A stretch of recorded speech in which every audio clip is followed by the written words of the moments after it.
어느 다큐멘터리를 보니까 이스라엘 사람들이 수학 공부를 할 때 더하기, 우리는 이렇게 십자가를 더하기로 쓰잖아요. 그런데 이스라엘 사람들은 이 표시가 아닌 다른 표시로 더하기를 개발해서 그걸 쓴다고 합니다. 최근 유대인들이 그렇게 쓰는데요. 이유가 뭐냐면 이 더하기가 십자가, 그러니까 그들이 제일 원수처럼 여기는 기독교인들의 상징이기 때문에 그렇게 쓴다는 것입니다. 그 다큐멘터리를 보다가 갑자기 그 생각이 들었어요. 야, 그렇구나. 십자가의 중요한 의미 중에 하나는 더하기구나. 둘과 둘을 하나로 합하는 의미가 십자가 안에 있구나 하는 생각을 하게 되었습니다. 예수 그리스도의 십자가가 찍혀있는 오늘 우리의 영혼은 이 두 가지의, 우리 안엔 두 가지의 정체성이 함께 들어있습니다. 하나는 우리가 죄인이었다라고 하는 정체성과, 또 하나는 그럼에도 불구하고 하나님의 은혜로 우리를 주님의 자녀로 삼아주셨다는 이 두 가지 정체성입니다. 이 두 정체성은 서로 말이 안 돼요. 하나는 의인이고 하나는 죄인이잖아요. 하나는 하나님 안에서 주님의 자녀이고 하나는 주님의 버림받은 그런 모든 모습이 오늘 우리 안에 있거든요. 그래서 선과 악이 우리 안에서 함께 같이 만나고 이 둘이 불꽃 튀는 싸움을 벌이는 것이 실제로 오늘 우리의 모습입니다. 이 말 안 되는 두 가지의 정체성이 우리 안에는 다 있어요. 우리 인간을 만드실 때 하나님께서 어떻게 만드셨습니까? 흙으로 우리를 빚으시죠. 흙은 히브리어로 아파르라고 부르는데요. 이 아파르라고 하는 이 흙은 그냥 티끌, 먼지, 정말 세상에 흔하디 흔한 흙을 얘기하는 겁니다. 어디 이제 고려 청자나 조선 백자 같은 거 만드는 아주 고운 좋은 흙이 아니고 그냥 아무 데서나 얼마든지 볼 수 있는 그런 티끌들을 다 같이, 그걸 이제 우리가 흙, 아파르라고 하죠. 그걸로 하나님께서 세상 우리를 지으셨습니다. 우리는 우리 안에 이렇게 하잘것없는 짐승과 비슷한 그런 성격들이 오늘 우리 안에 여전히 다 있죠. 그리고 그것과 함께 또 하나님의 생기를 우리의 코에 불어 넣으셨다 합니다. 하나님의 가장 존귀하고 지극히 거룩한 오늘 그 하나님의 호흡이 우리 안에 들어와서 생명이 되었다라고 얘기를 해요. 그래서 우리 인간은 이 두 가지의 요소가 다 들어 있습니다. 크리스찬인 오늘 우리는 어떻습니까? 우리는 이방인이고 죄인이고 우리 안에 여러 가지 더럽고 드글드글하는 그런 악이 여전히 있죠. 그럼에도 불구하고 하나님께서 오늘 그 악에서부터 우리를 건져주셔서 하나님의 자녀로, 내 힘이나 내 공로가 아니라 하나님께서 은혜로 우리를 그저 그분의 사랑 때문에, 내가 하나님 사랑해서도 아니에요. 내가 하나님을 잘 믿어서도 아닙니다. 그분이 우리를 구해주신 건 그냥 그분이 우리를 사랑하셨기 때문에 우리를 구해주신 거거든요. 예수님 십자가, 우리는 조금도 그 십자가의 무게를 감당하지 않았는데도 불구하고 주께서 그저 우리를 구해 주셨습니다. 그에 관한 이야기가 2장 1절에서 10절까지 다 있습니다. 지금 우리가 읽었던 본문 그 앞부분에 보면 하나님께서 우리를 이 죄에서부터 어떻게 건져주셨는지를 우리에게 보여주는 거죠. 우리 속담에도 그 얘기 있잖아요. 물에 빠졌던 사람 건져줬더니 보따리 내놓으라 하는 식으로 우리는 어느 순간 우리가 죄인이었던 사실을 잊고 살아갑니다. 두 가지 정체성, 죄인과 의인의 이 두 가지 정체성 중에 어느 쪽으로건 치우치게 되면 그때 오늘 우리는 여전히 우리가 죄인이라는 사실을 깨닫게 되는 거예요. 먼저 우리가 죄인이라는 사실만 우리가 계속 기억한다면, 우리 하나님께서 우리를 구원해 주셨다는 사실은 못 깨닫고 내가 죄인이고 나는 짐승 같은 사람이다, 흙으로 만들어졌다는 것만 기억한다면 사람 어떻게 되겠습니까? 그러면 둘 중에 하나죠. 그냥 체념하고 죄인으로 그냥 계속 살든지, 난 원래 이래, 난 원래 죄인이야 하고 그렇게 살아가는 죄인의 모습으로 살든지, 또는 깊은 자괴감과 죄책감 때문에 아주 정말 미칠 듯이 세상에서 괴로워하며 살아가든지, 그 둘 중에 하나겠죠. 그렇게 사는 사람들이 세상 대다수의 사람들이라면 반대의 사람들도 있습니다. 그건 우리에 해당되는 이야기인데요. 죄인이었다는 사실, 우리가 구원받을 자격이 없다는 사실을 잊어버리고 사는 사람들은 또 어떻게 되냐면 바리새인처럼 되는 거예요. 내가 얼마나 의로운지, 내가 율법 다 지켰고 난 착하게 살았고 그리고 모태신앙이고.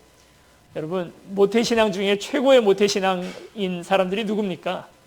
유대인이죠. 우리 대한민국 안에서 길게 우리가 신앙생활을 했다, 우리 집안은 120년 믿었다 하면 정말 최고로 믿은 거잖아요. 아펜젤러, 언더우드 선교사님들 들어오신 게 한 120년, 140년 전 얘기니까 우리 가문은 120년 전부터 예수 믿었어. 그럼 최고예요. 근데 이스라엘 사람들은 어떻습니까? 우리는 하나님 5,000년 전부터 믿었어. 이렇게 되는 거예요. 어마어마한 거죠. 정말 그들은 뭐 모태신앙 정도가 아니라 모태신앙이라고 그렇게 얘기할 수 있는 사람들이 바로 유대인들 아니겠습니까? 우리는 자격이 없어요. 자격이 없는데 그 하나님께서 우리 수천 년, 수백 년 그 신앙생활했던 우리 가문의 내력 때문에 나를 구원해 주신 게 아니고 그냥 구원해 주신 건데, 정말 사랑하시기 때문에 구원해 주신 건데, 이걸 이제 자랑하기 시작한다는 거죠. 내가 얼마나 대단한 사람인지 알아?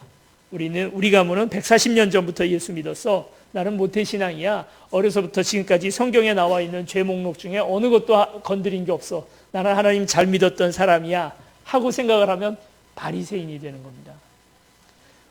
늘 하나님 앞에서 죄송하고 내가 죄인이라는 사실을 늘 기억하고 생각하는 그 마음에다가, 그럼에도 불구하고 나를 사랑하셔서 구원해 주셨다는 이 두 생각이 같이 균형을 이루어야 되는데, 바리새인들처럼 나는 저 세리와도 같지 않고 창기들과도 달라서 하나님 감사합니다 하고 그렇게 교만한 기도를 하는 순간에 우리는 한쪽에 치우치게 되는 거죠.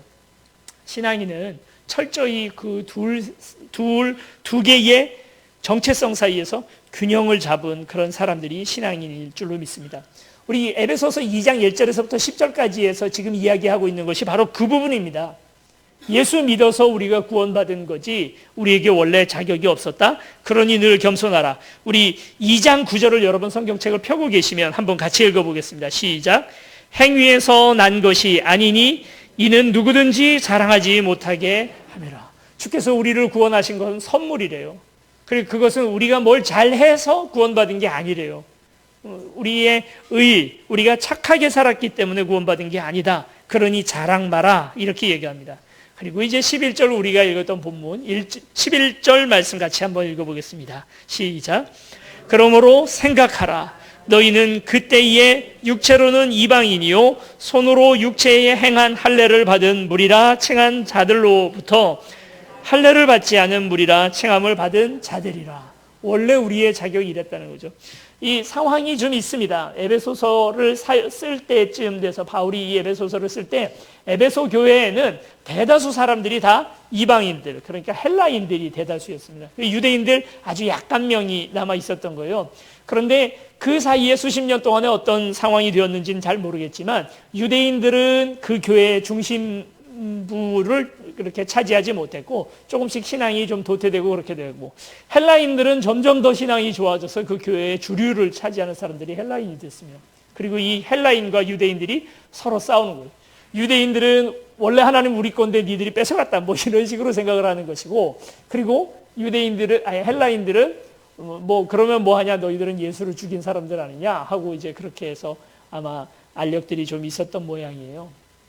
그러니까 이제 이에 대하여 바울이 이야기하는 바는 너희들 원래는 구원 못 받을 사람들이었는데 예수님께서 우리를 위하여 죽으심으로 너희들이 그렇게 구원을 받은 것 아니냐, 그런 거 자랑 마라 하고 그렇게 이야기를 하는 거죠.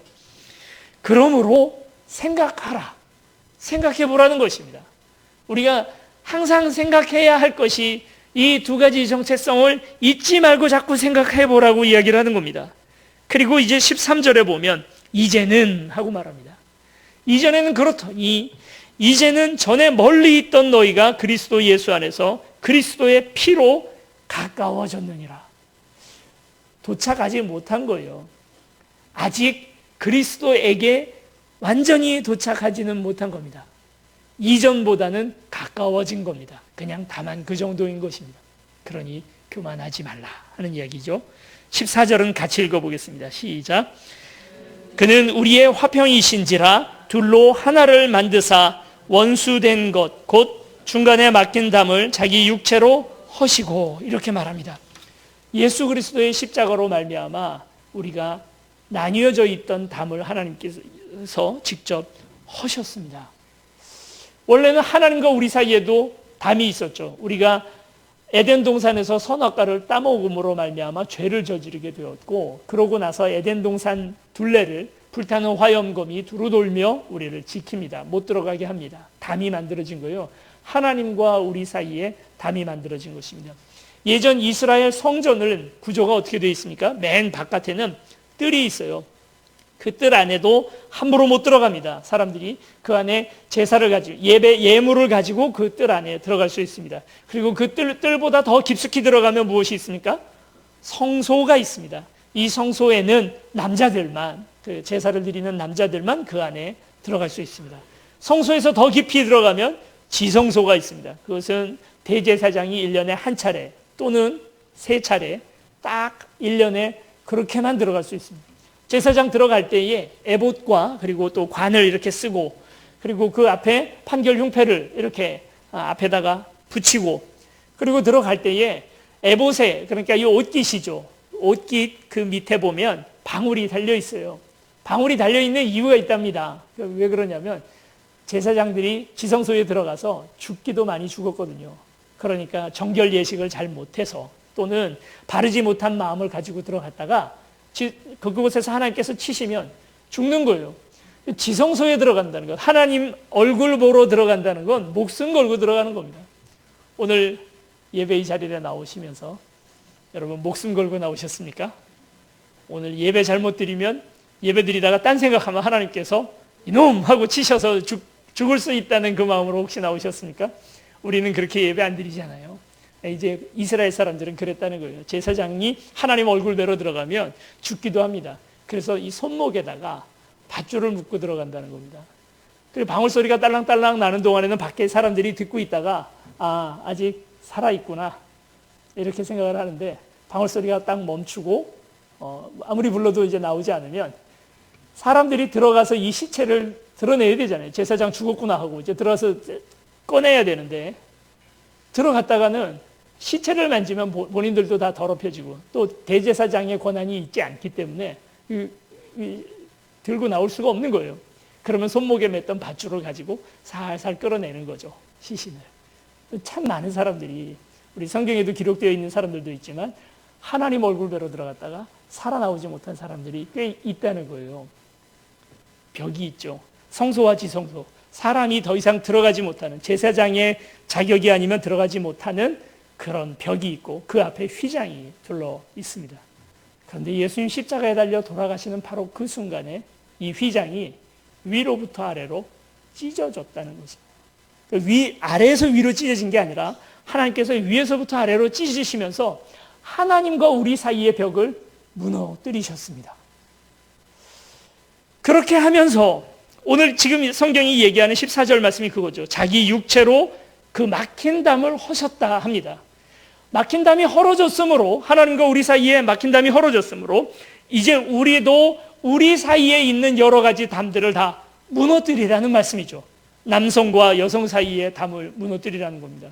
제가 1997년도에 이제 전도된 지 얼마 안 되어가지고 어느 잠실에 있는 교회 한 곳을 갔는데요. 아주 전통적이고 보수적인 그런 교회였어요. 가면 그 교회는 어떠냐면 남자랑 여자랑 부부 사이 들어오잖아요. 그 남자는 오른쪽, 여자는 왼쪽 하고 이렇게 갈라져서 갑니다. 이 안에 중간에 있는 복도를 중심으로 해서 남성 칸이 따로 있고 여성 칸이 따로 있는 거죠. 참 기가 막힌 겁니다. 남자와 여자 사이에 벽이 있고요. 그리고 세대 사이에 벽이 있고요. 인종 사이에 벽이 있고 또 종교나 사상 때문에 또 이 벽이 만들어지는 겁니다. 예전에 이제 군인들이 담을 만들고, 그러니까 성벽을 만들고 싸우잖아요.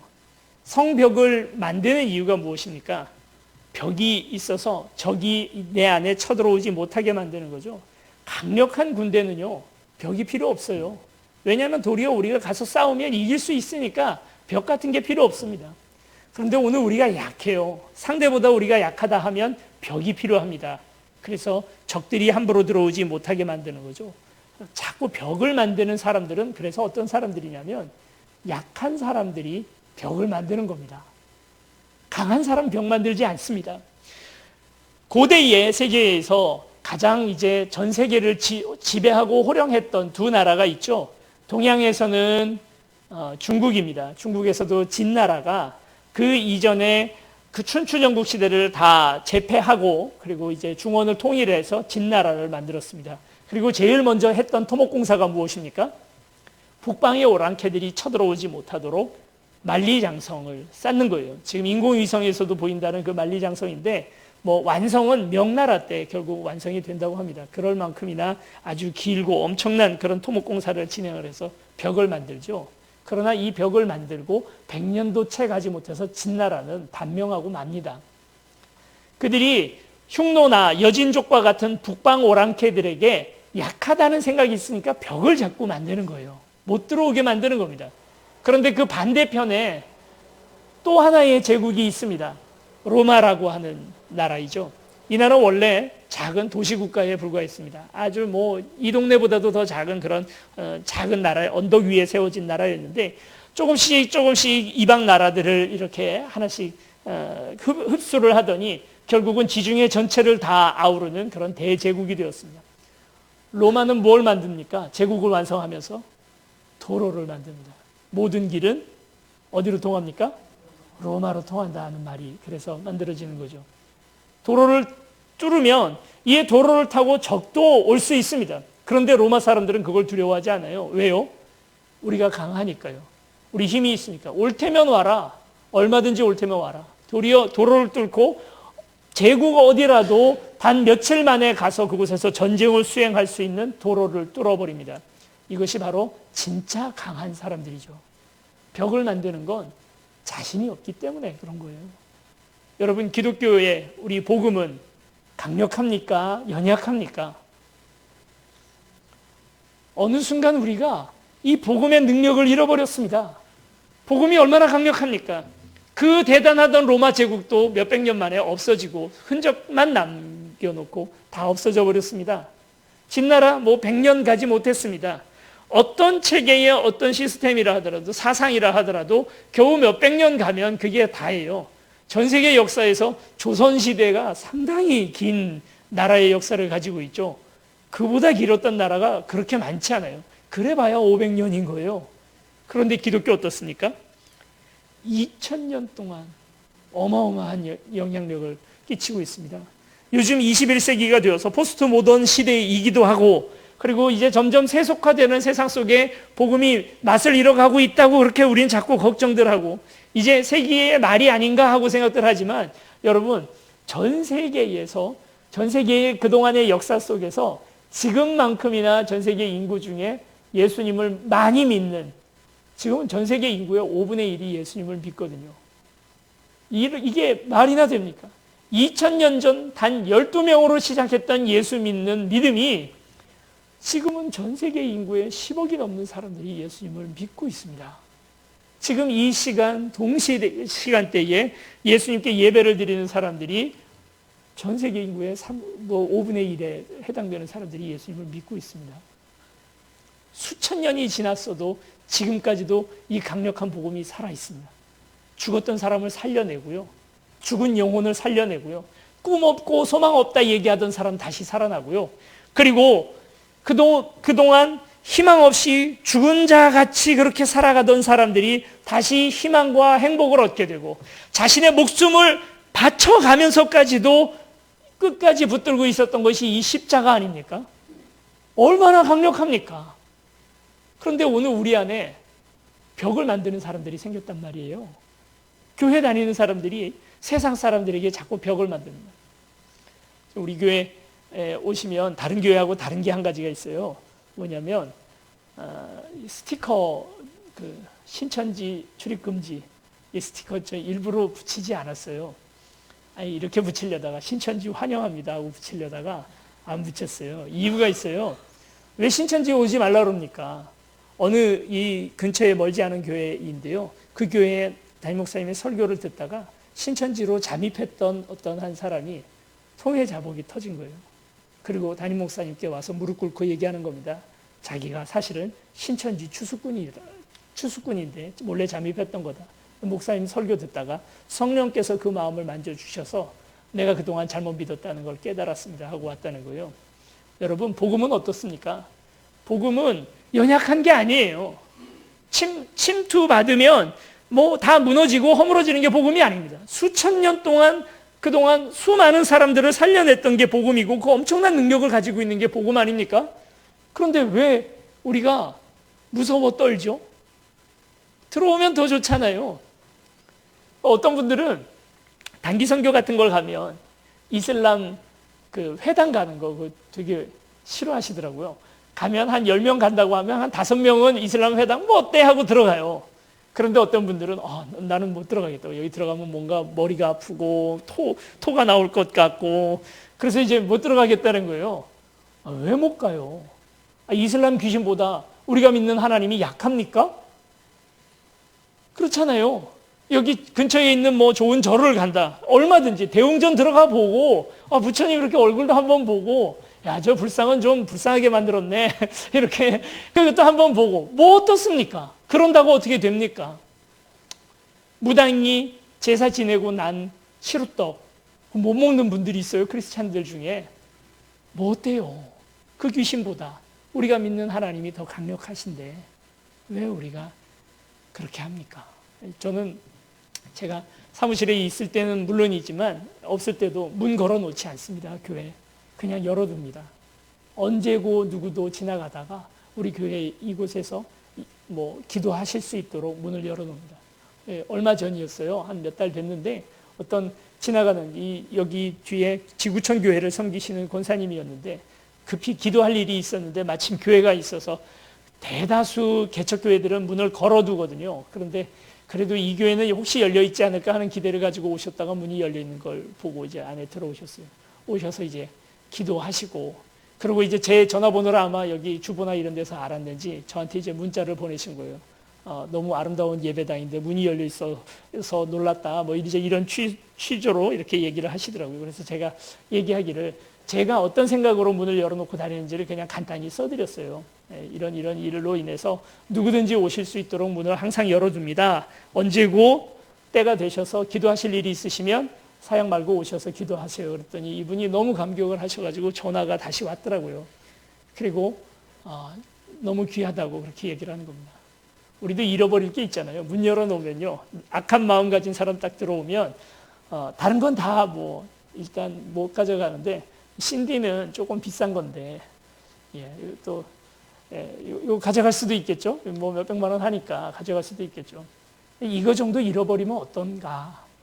교회가 점점 그 안에 비싼 장비들이 들어오면서 문을 닫아 걸기 시작했다는 것입니다.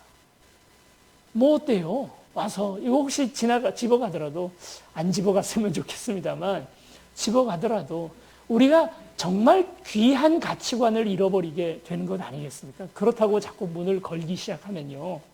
누구든지 와서 내 집은 기도하는 집이라고 그렇게 일컬음 받으라고 얘기하셨는데 그 집의 문을 자꾸 우리가 걸어두게 되는 것입니다. 담을 치고요.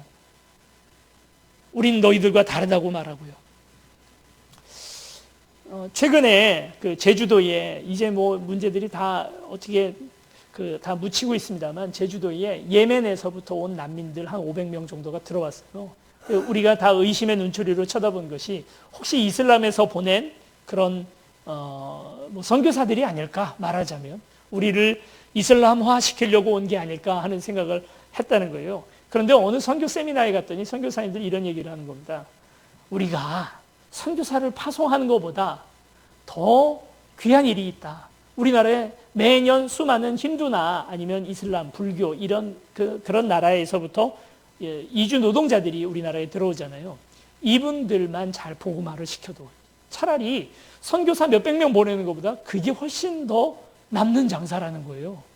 우리나라에도 그랬잖아요. 예전에 이수정이라든지 서재필이라든지 이런 분들이 일본이나 미국 같은 데 그곳에 갔다가 그거 망명을 했다가 그곳에서 복음을 맞아들이고 그리고 다시 우리나라에 돌아와서 그 복음 전도 활동을 열심히 했던 것들을 우리나라의 기독교 역사도 그런 분들에 의해서 시작됐던 겁니다. 우리나라에 왔던 이주 노동자들 이분들을 정말 잘 대해주고 이분들에게 복음을 잘 가르쳐주고 나면 도리어 변화시킬 수 있잖아요. 왜 이슬람에게 우리가 집니까? 이슬람의 교리가 아무리 철저하고 강력한 교리를 할지라도 예수 그리스도의 보혈보다 강하지 않습니다.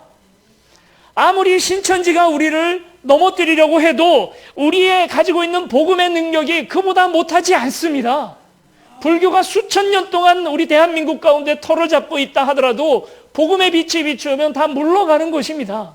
세상의 어떤 사상도요, 결국 오늘 우리가 다 이길 수 있다는 자신감이 있으니까 우린 담이 필요 없어요. 우린 담이 필요 없습니다. 시편 18편 29절에 내가 주를 의뢰하고 적군을 향해 달리며 내 하나님을 의지하고 담을 뛰어넘나이다.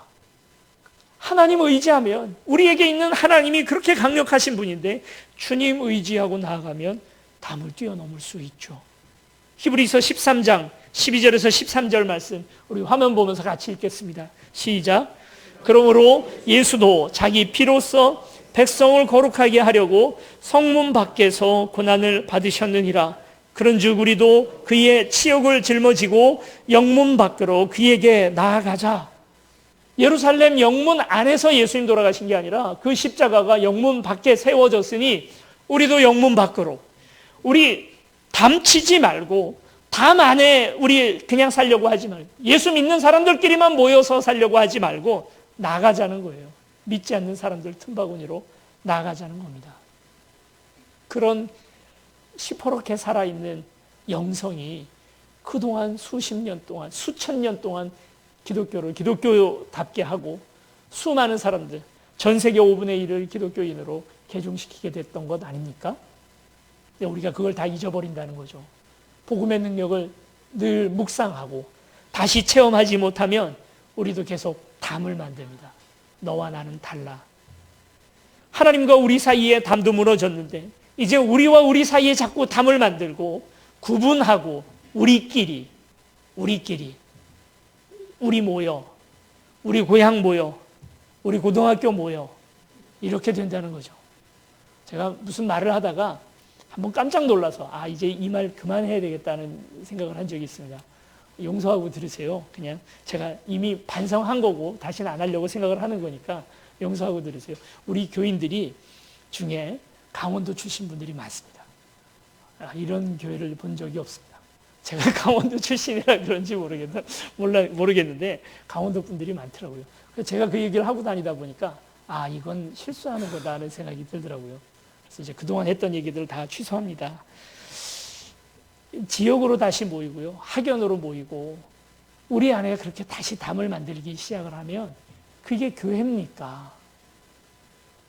내 안에 자신이 없으니까, 내가 서로를 사랑하고 아껴줄 수 있는 그 마음에 자신감이 없으니까 자꾸 우리 뭔가 공통점만 있으면 계속 같이 뭉치려고 하는 것 아닙니까? 교회가 이렇게 나뉘어지고 갈라져서야 어떡해요? 이 멀지 않은 교회에서 모든 사람들의 존경을 많이 받고 그리고 또 아주 큰 교회를 하시던 목사님이셨는데 여러분 아마 알만한 분들은 다 아실 겁니다. 부목사님 한 분이 동성애에 관련해가지고 제가 보기엔 아무리 들어봐도 이건 실수예요. 잘못 말했어요. 그렇게 말하면 안 되는 건데 무슨 뜻인지는 알겠지만 이건 진짜 완전히 잘못 말했다 하는 실수를 한마디 하셨죠. 근데 그래서 이제 비난이 들끓으니까 이 목사님이 대예배 때 그 부목사님 그래도 본인이 가르치시는 부목사님이신데 어떡합니까? 그래서 두둔하는 발언을 한번 했다가 난리가 났어요. 그 담임 목사님 보고 뭐라고 얘기를 했냐면 빨갱이라고요. 좌파 빨갱이라고. 아니 이제 큰 교회 목사님이다 보니까 좀 진보적인 성향에 가지고 있는 다른 목사님들이나 이런 분들하고도 인터뷰도 하고 또 신문에도 나오고 서로 대화도 하고 하시겠죠. 그런 것들 다 찾을 것 같으면 누구나 다 그런 거 있지 않겠습니까? 근데 그런 것만 다 모아서 이거 봐라. 이 목사님 빨갱이다 해버린 거예요. 너무 마음이 아프더라고요.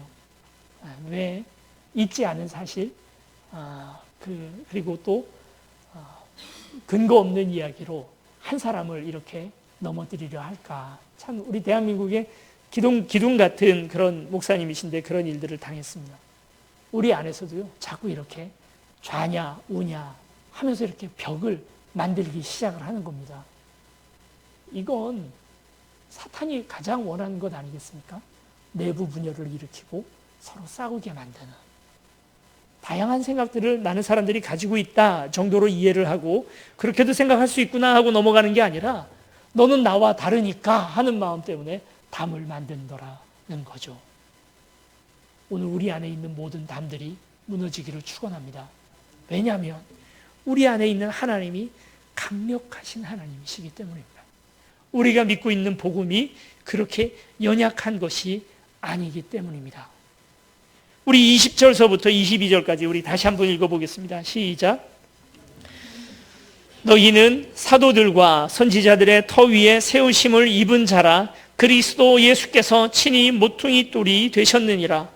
그의 안에서 건물마다 서로 연결하여 주 안에서 성전이 되어가고 너희도 성령 안에서 하나님이 거하실 처소가 되기 위하여 그리스도 예수 안에서 함께 지어져 가느니라. 아멘. 주님께서 예수 그리스도 십자가에 달려 돌아가심으로 우리 안에 있던 모든 벽들을, 남성과 여성의, 주인과 종의, 그리고 민족과 민족 사이의 모든 벽들을 다 허무셨는데 또 벽을 쌓고 서로 담을 만드는 악한 사람들이 있더라는 것입니다. 여호수아 6장 26절에 보면 여호수아가 여리고성을 무너뜨리는 장면이 나옵니다. 난공불락의 여리고성, 정말 그 쉽게 무너지지 않을 것 같던 그 성벽이요. 여러분, 지금 고대에 있었던 정말 절대 무너지지 않을 것 같았던 성벽 중에 지금 멀쩡히 남아있는 게 몇 개나 됩니까? 우리나라 남한산성 가끔 가보시죠. 여기서 멀지 않은데 가보면 어떻습니까? 성벽 대다수가 무너져 있습니다. 그렇게 강력하던 성도 어차피 돌 위에 돌 쌓은 것은 다 무너지기 마련인 거예요. 담 만든 것들 무너지는데 여리고성도 그날 무너졌습니다. 여호수아가 이스라엘 백성들을 데리고 7일간 한 바퀴씩 돌고 마지막 날 7바퀴를 돌고 소리를 지르니까 이 성이 와르르 무너져 버렸어요. 그러고 나서 여호수아가 했던 이야기가 있습니다. 다시 이것을 쌓는 사람은, 여리고성을 다시 쌓는 사람은 성문을 놓을 때 큰아들이 죽을 것이고 주춧돌을 놓을 때 막내아들이 죽을 것이다 하고 그렇게 저주를 합니다. 그런데요, 이게 실제로 이루어집니다. 열왕기에 보면 베델 사람 히엘이라고 하는 사람이 실제로 여리고성을 다시 수백 년 만에 다시 재건을 합니다. 그 터를 쌓을 때 아비람이라고 하는 첫째 아들이 죽었고요. 성문을 놓을 때 막내 아들 수굽이라고 하는 아들이 죽었어요. 무너졌던 성, 하나님께서 그 담을 무너뜨렸는데 차별과 그 모든 것들을 다 없애버렸는데 그걸 또 쌓는 사람들이 있다는 거죠.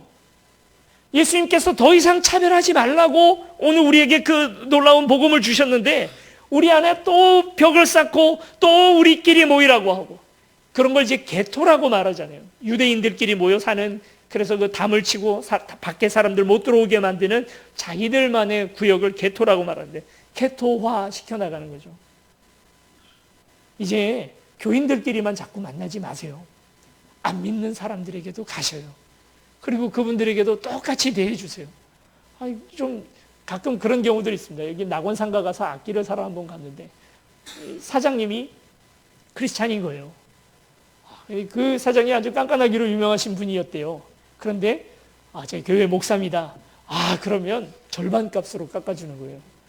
여러분, 근데 제 마음의 기쁨도 있었죠. 야, 이거 싸구나. 여기 진짜 이거 목사라고 얘기를 해요. 주보도 보여주고 하니까 너무 좋아요.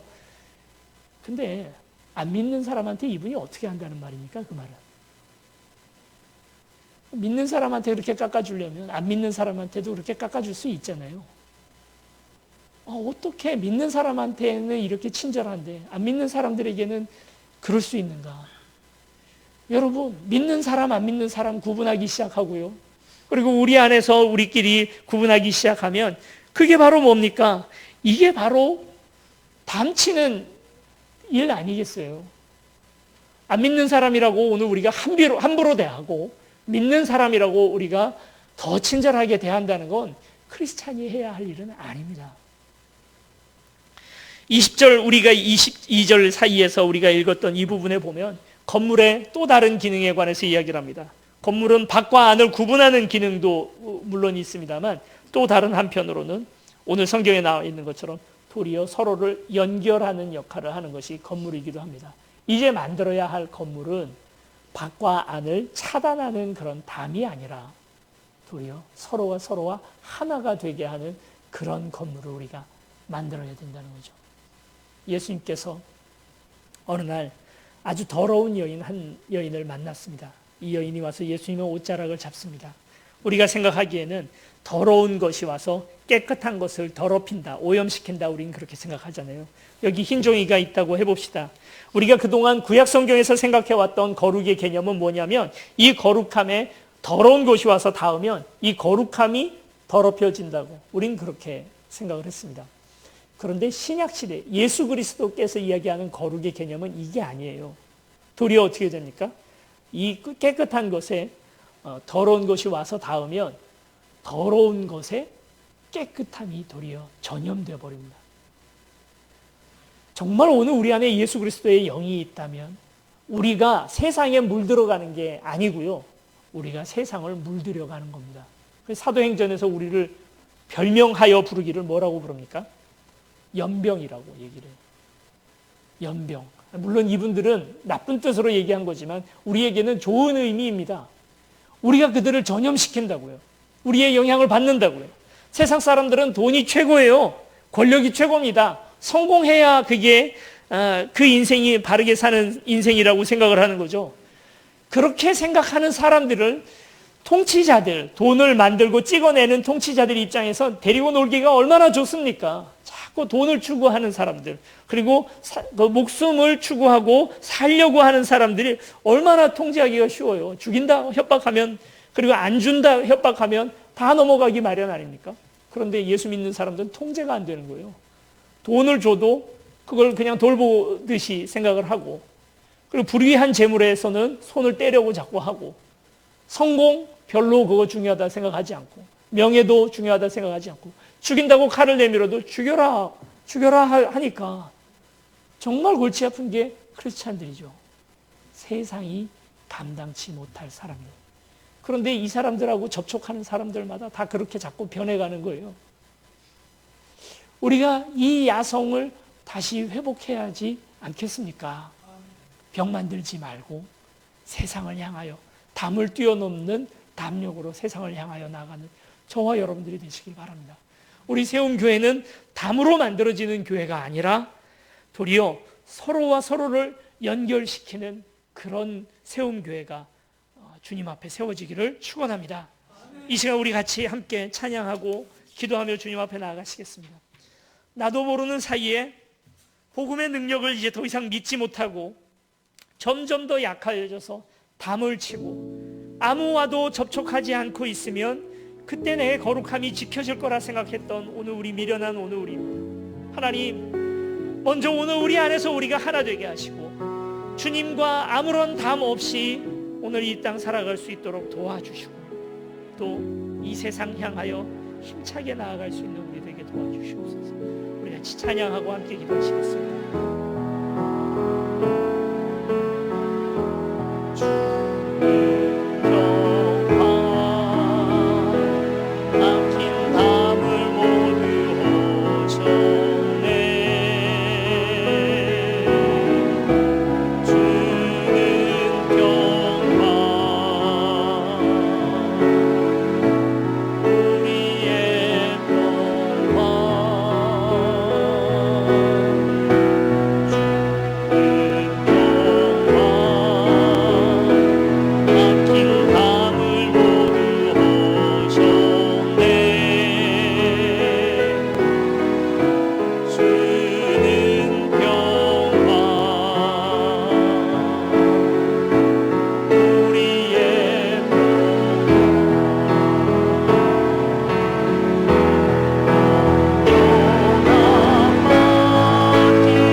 먼저 우리 같이 기도하실 때 내가 의인이라고 하는 생각 때문에 교만해지지 않게 하시고, 내가 죄인이라는 생각 때문에 오늘 너무 낮아지지 않게 하여 주시고, 이 두 가지 생각이 함께 균형을 얻어서 예수 그리스도 십자가 안에서 건강한 영성으로 자라나게 하여 주시옵소서.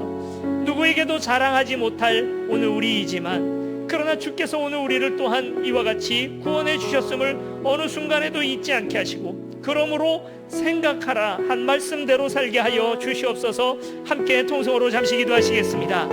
사랑과 많으신 아버지 하나님은 주께서 오늘 우리를 구원하여 주셨다는 사실, 그리고 그 이전에는 주님 구원의 일을 아무런 의도 없었다는 사실, 내가 자랑할 것이 아무것도 없었다는 사실을 하나님 오늘 우리가 균형 가지고 살아갈 수 있도록 도와주시고, 교만하여지지도 않게 하시고, 자격함에 빠져 서로 힘들어하지 않을 수 있도록 주여 도와주셔서 아버지 오늘 우리가 이렇게 건강하게 하나님 앞에 늘 감사하며 주님 오늘 우리 살아갈 수 있도록 도와주시옵소서. 늘 겸비하며 겸손하기를 원합니다. 언제고 다시 흙의 숙성으로 돌아갈 수 있는 오늘 우리가 죄인임을 다시 기억하게 하여 주시고, 또한 십자가로 말미암아 주님 값없이 은혜 받은 십자가의 사람임도 함께 기억할 수 있도록, 그러므로 생각하라 하신 말씀대로 살게 아버지 도우시고 함께 주시옵소서.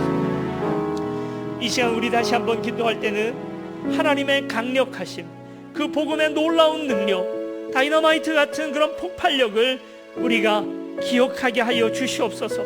주께서 얼마나 능력 있는 분임을 기억하여 주셔서 오늘 우리가 세상 어느 것도 두려워하지 않을 수 있도록, 근심과 걱정에서부터 염려로부터 노임을 얻을 수 있도록 아버지여 오늘 우리를 도와주시옵소서. 우리 함께 기도하시겠습니다. 아버지 하나님, 오늘 우리가 무엇을 두려워합니까? 무엇 때문에 두려워 떱니까? 무엇 때문에 담을 만들고 하나님 오늘 우리를 세상과 차단시키려 합니까? 아버지 오늘 우리의 이 연약한 믿음을 주여 긍휼히 여겨주시고, 아버지 오늘 우리를 불쌍히 여겨주시기를 간절히 원합니다. 하나님, 주께서 얼마나 능력 있으신데, 그리고 또한 그 복음이 얼마나 오늘 우리에게 능력 있을진데, 아버지 오늘 우리가 세상을 두려워합니까? 죽음조차 이기셨던 주님이시네 오늘 우리가 이제 담력을 얻어 담을 뛰어넘나이다 했던 그 말씀처럼 우리가 용사같이 되게 하시고, 주님 천국은 침노하는 자들의 것이라 말씀하셨사오니 아버지 오늘 그 길 향하여 나아가며 부족함 없게 주여 도와주시옵소서. 하나님, 담에 웅크려 숨는 자들이 아니라 세상을 향하여 나아가 복음과 또 빛을 비추는 이들 될 수 있도록 아버지 오늘 우리를 불쌍히 여겨주시고 함께하여 주시옵소서. 우리 마지막으로 기도할 때 우리 안에 무너졌던 여리고성을 다시 쌓는 그런 죄악들, 오늘 우리 안에 다시 누구와 누구를 구별하고 차별짓고 또 담쌓는 오늘 우리의 모습은 아닙니까? 하나님, 그런 모든 시도들 내 안에서 나 스스로를 자세히 돌아볼 수 있도록 도와주시고 담쌓지 않을 수 있도록 도와주시옵소서. 함께 기도하시겠습니다. 아버지 하나님, 오늘 우리가 또 담을 쌓습니다. 또 주님 오늘 우리가 구별하고 차별을 짓습니다. 주님 앞에 바로 나아가지 못하고 하나님 주님과의 담을 회복시켜버리는 오늘 우리 아닙니까? 아버지 하나님, 오늘 우리가 또 이웃들과의 담을 만들어버리고 세상과 교회의 담을 만들어버리고 교회 안에서 또 여러가지로 차별짓고 구별짓고 담을 쌓는 아버지 하나님, 오늘 우리가 인간임을 고백합니다. 아버지 이제 도와주셔서 하나님이 못된 모든 차별들이 다 물러가게 하시고 늘 겸비하고 겸손하여서 하나님 담을 쌓는 교회가 아니라 하나님 서로의 다리를 쌓는 교회 될 수 있도록 아버지 도우시고 함께하여 주시옵소서. 사랑과 은혜 많으신 아버지 하나님, 오늘 우리가 쌓고 있는 것은 담이 아니라 주님 거하실 처소입니다. 그것을 세워나가기를 원합니다. 이제 오늘 우리를 도와주셔서 우리 안에 있는 이 두 가지의 정체성을 건강하게 둘 다 붙들고 살아가는 우리 될 수 있도록 도와주시고, 하나님 우리가 죄인임을 기억하여 하게 하여 주셔서 늘 겸비하며 오늘 또 겸손할 수 있도록 도우시고, 우리가 의인임을 기억하여 주셔서 주님 그답게 살아갈 수 있도록 주여 도와주시옵소서. 하나님, 주께서 얼마나 강력한 분이심을 깨달아 세상 무서워하지 않고 세상 감당치 못할 사람들에게 하여 주시옵시고, 주께서 오늘 우리에게 주신 이 놀라운 말씀을 세상을 향하여 나아가 담을 뛰어넘는 담력이 우리 가운데 있게 하여 주시옵소서. 아버지 하나님, 오늘 우리 서로 사랑하며 교제 나누는 이 가운데 서로의 차별과 담을 만들지 않게 하여 주시고, 오직 주께서 거하시는 주님의 처소가 되게 하여 주시옵소서. 감사드리며 우리를 사랑하시는 예수 그리스도 이름으로 기도드립니다. 아멘.